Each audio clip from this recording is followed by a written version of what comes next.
Hello and good day everyone. Welcome back to my YouTube channel. It's me, Sir Marcy, and for today's video, we are now on week 1 of our third quarter that is all about the properties of parallelograms. If you're new to my channel, please consider subscribing and hit the notification bell so you'll be updated with my latest videos. Before we start with our activity, I want you to get your smartphone and scan the QR code in front of your screen. I am going to give you only 30 seconds to answer the activity. Timer starts now.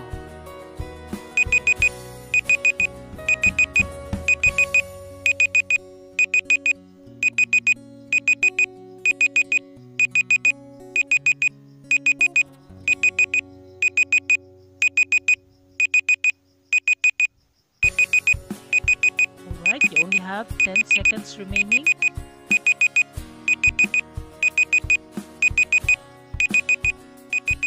And time's up.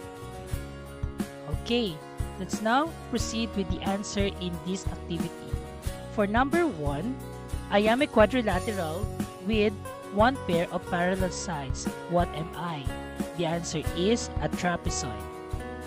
For question number 2, I am a quadrilateral with 2 pairs of parallel sides. I have 4 right angles. I have 2 pairs of opposite sides that are equal in length. What am I? The answer is a rectangle. Number 3, I am a quadrilateral with 2 pairs of parallel sides. I have 4 right angles and 4 equal side lengths. What am I?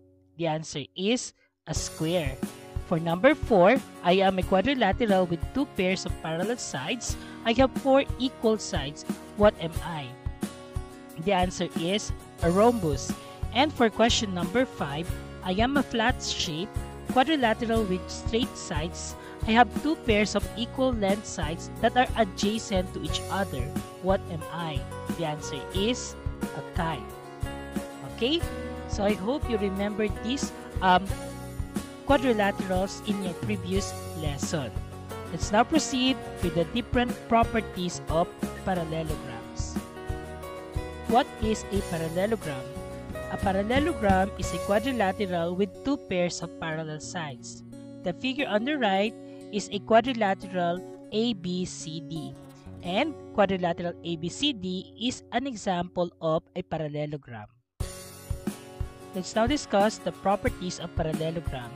The first property of parallelogram is that opposite sides are parallel and congruent. In the figure, we have quadrilateral ABCD is a parallelogram.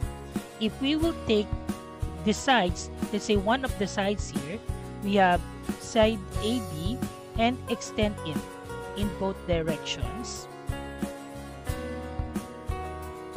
Notice that we will now have 2 lines which are parallel.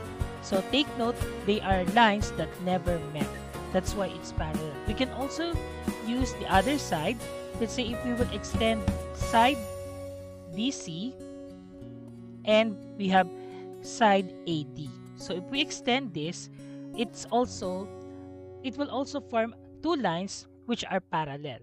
Next is the opposite sides of a parallelogram are congruent, meaning the measure of side AB here, so we have side AB or segment AB is congruent to segment CD, meaning to say that side AB is equal to the measure of side CD. Also, if we have side BC, which is this one, this is parallel or that is congruent to side AD. Okay, so for example, the measure of side AB here is 12. We can also conclude that the measure of side CD is equal to 12. Why? By applying the property of parallelogram, opposite sides are parallel and congruent.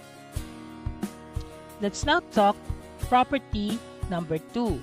Property number 2 states that the opposite angles are congruent. So in this case, a parallelogram has 4 angles. Okay, we have angle A, which is this one. We have angle B, we have angle C, and we have angle D. So, according to property number 2, opposite angles are congruent. Meaning to say, if we get angle A, that is congruent to angle C, which is the opposite angle. Also, notice that we have angle B is congruent to angle D. Okay, so let's say, for example, angle A here, let's say, measures 50 degrees. So what is the measure of angle C? Okay, very good. The answer is 50 degrees. Why 50 degrees? Because remember, in property number 2, opposite angles are congruent. Okay, let's now proceed with property number 3. Property number 3 states that the consecutive angles are supplementary. In this case, we'll try to define first what is supplementary. When we say supplementary angle, the sum of the two angles is equal to 180 degrees. So let's say, for example, in this case, we have 4 consecutive angles, namely angle A plus angle B, which is this one. The sum is equal to 180 degrees. Also, we have angle B plus angle C, which is this one, is also 180 degrees. We also have angle C plus angle D is equal to 180 degrees. And we have angle D plus angle A, it's also 180 degrees. Now, for example, if the measure of angle A, suppose this is 50 degrees. So what is the measure of angle B? So going back to our definition, the sum of the consecutive angles are supplementary.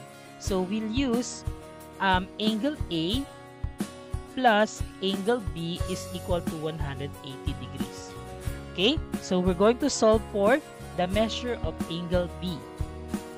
So we know that angle A here is 50 degrees plus angle B is equal to 180 degrees.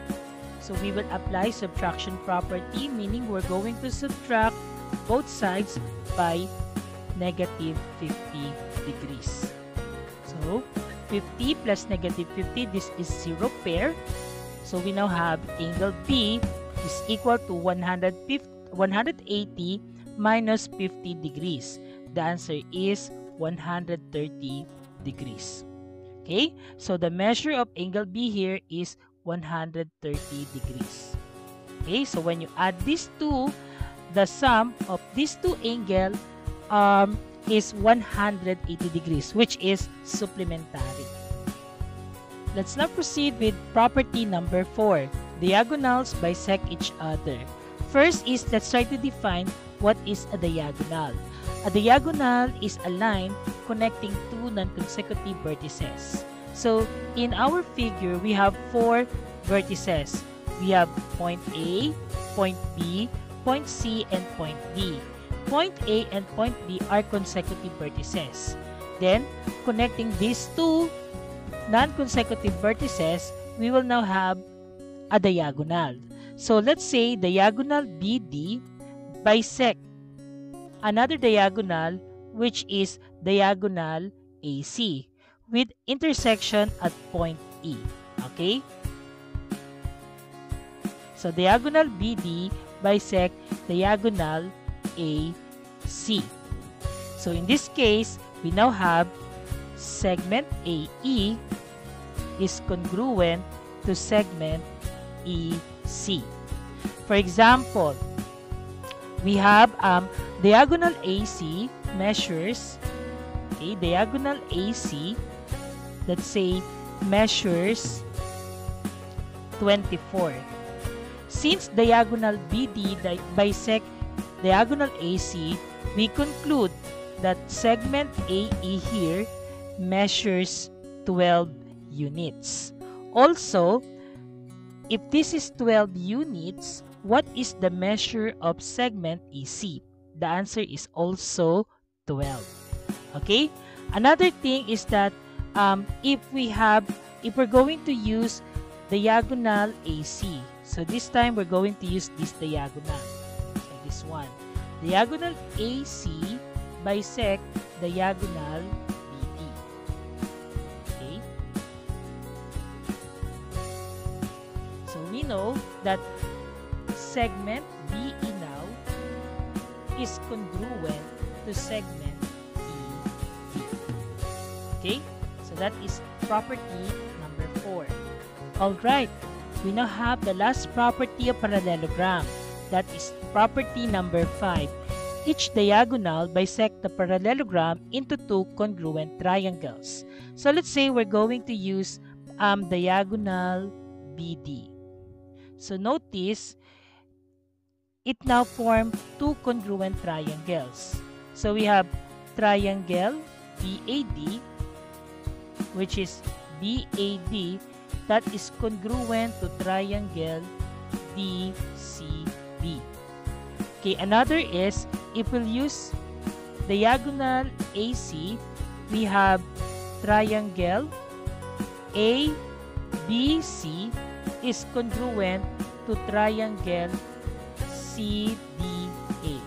Okay, so that is property number 5. Alright, let's try to use the properties of parallelogram in solving the following problem. If CU is equal to 8 cm and CE measures 5 cm, what is the length of? So ACU is 8 cm and CE, which is 5 cm. The question is, how long are sides ET and EU?